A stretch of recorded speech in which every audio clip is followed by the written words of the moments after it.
কবর প্রতিদিন ডাক দিয়ে বলে আনা বাইতুদ দুধ। প্রত্যেকের কবর প্রত্যেককে ডেকে বলে, ও আল্লাহর বান্দা, জানো আমি পোকামাকড়ের ঘর, পোকামাকড়ের ঘর।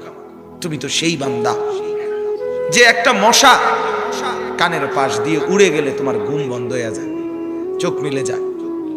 একটা মশার গুনগুন আওয়াজ সহ্য করতে পারো না। একবার কয়েল, একবার অ্যারোসোল, একবার মশারি, এরপরেও তুমি চাও যে একটা মশাও যেন আমার কানের কাছে গুনগুন না করে।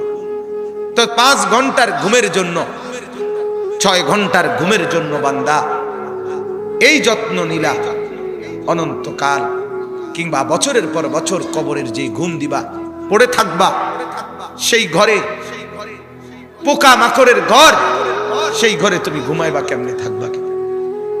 আমার বাপ, আমি থাকবো কিভাবে? আমি থাকবো কিভাবে?